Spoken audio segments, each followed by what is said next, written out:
A historical pattern seems to be repeating itself after exactly 1,663 years.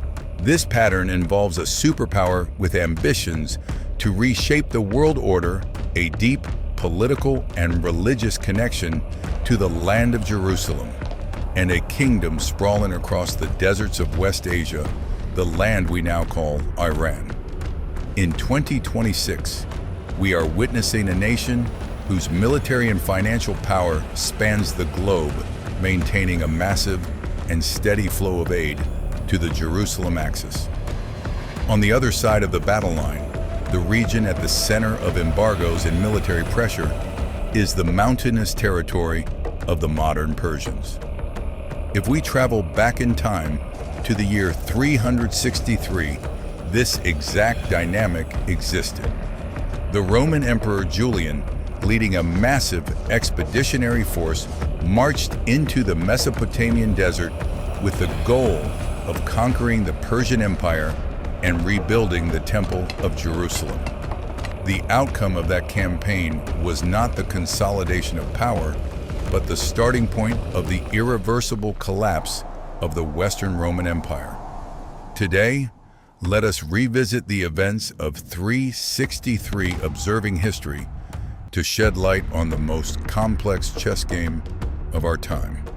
Let us begin.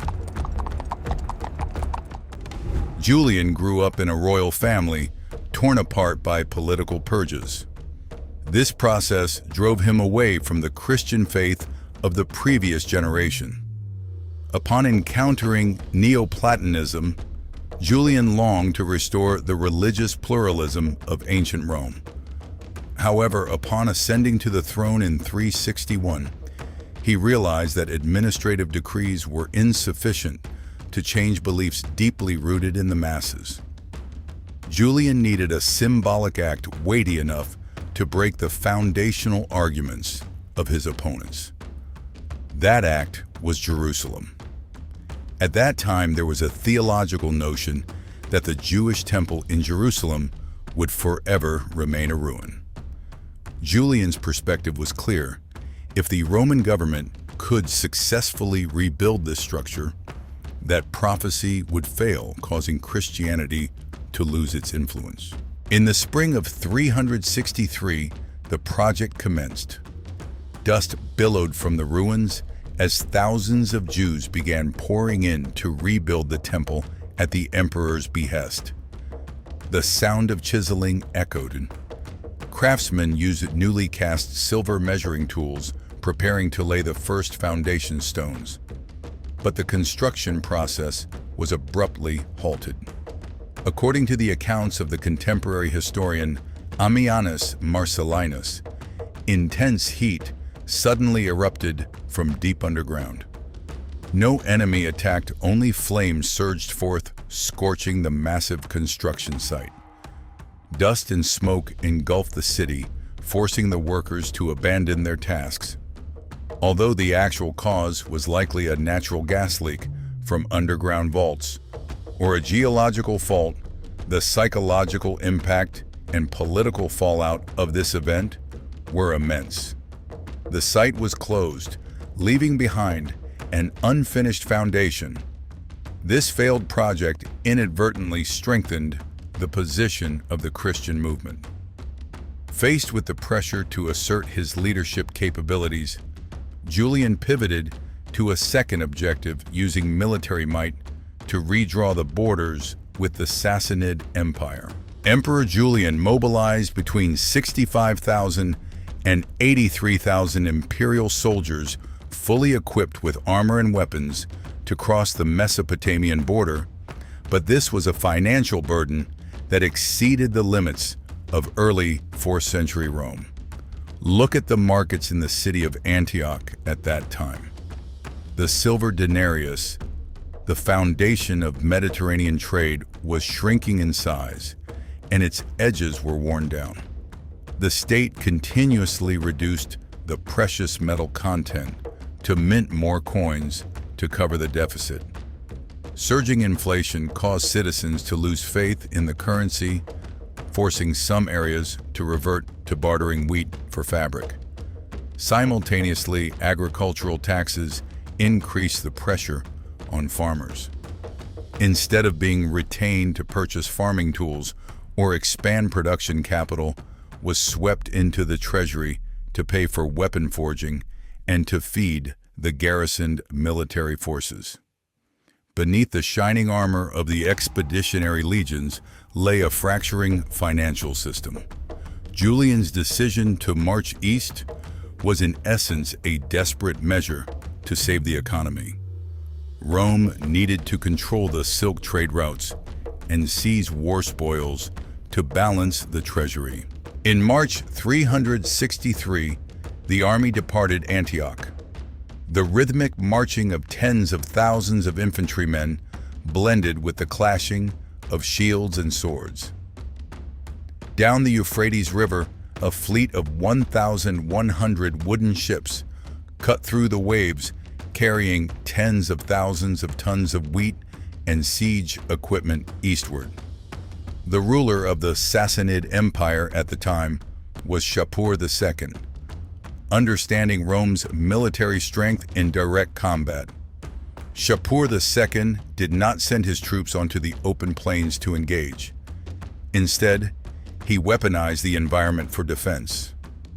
As they advanced deep into enemy territory, Roman soldiers found no granaries or green pastures as expected. The Mesopotamian sky was blackened with ash. They had to trample over the ashes of freshly burned crop fields. Water wells reeked polluted with the corpses of dead animals. The local procurement of food was completely eradicated, binding the survival of the entire army to the slow-moving fleet of wooden ships. By late May, the Roman army reached the outskirts of Ctesiphon, the Sassanid capital.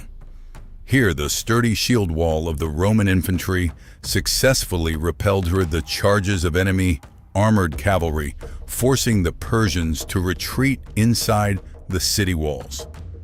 However, the northern support column failed to arrive on time. The massive baked brick walls of Ctesiphon stood imposing, and the Romans lacked the specialized siege engines to breach them. Intelligence reports indicated that Shapur II's reserve forces were moving south. The Roman army was stalled before a formidable fortress, and their rations were dwindling. Under these circumstances, Julian made the decision to destroy the logistical fleet. He argued that this would free up the troops guarding the ships, making the formation more mobile as they navigated inland to forage for local supplies. Flames engulfed hundreds of oak sailing ships. Sections of the hulls cracked and slowly sank into the water, along with the last of the food reserves. There was no turning back. Stripped of the capacity to maintain an offensive posture, the Roman army was forced to undertake a northward retreat in the brutal heat of the Middle Eastern summer. Temperatures scorched their metal armor. Without fresh water or food, the 4-mile-long formation began to fracture. Draft animals collapsed. Seizing the opportunity, Persian scout cavalry shadowed them constantly, appearing from the dunes to rain down arrows before swiftly retreating, leaving the corpses of Roman soldiers scattered across the desert. Near Samarra, a rising cloud of dust signaled a massive Persian ambush. In the chaos of the battle, a spear from an unknown direction struck Julian. The emperor fell from his horse, mortally wounded at the age of 31. The loss of their leader plunged the Roman forces into a state of panic, disoriented deep within enemy territory. Jovian, a guardsman, was elevated to take his place. To extract the remnants of the army from the combat zone, he was forced to sign the Peace Treaty of 363, a document that redrew the boundaries of control and required Rome to cede 5 strategic provinces and the fortress of Nisibis. Nisibis was a crucial transit hub on the Silk Road. When Persian forces took over the city, Roman merchants had to pack their belongings and leave. From then on, the Sassanids monopolized the flow of goods and collected tariffs on all shipments heading to the Mediterranean. This loss of commercial revenue added further burden to the empire's deficit-ridden economy. Devoid of revenue and unable to pay its soldiers, the borders weakened. Just 15 years later, in 378, the Roman army was slaughtered by the Goths at the Battle of Adrianople. Less than 100 years later, on September 4th, 476, the Western Roman Empire collapsed. It all stemmed from Julian's mad expedition. The data from 363 provides a clear observational model. When a superpower possesses vast military resources but is driven by ideological priorities and attempts to impose its will on a nation with strategic depth and asymmetric defensive tactics, the result is often long-term attrition. Returning to the present context, we can observe a structural parallel. The United States serves as the central power. The imagery of carrier strike groups navigating the oceans is the modern iteration of global expeditionary capability. The U.S.-Israel strategic alliance continues to maintain its deep cohesion. Conversely, Iran maintains its position on the high plateau.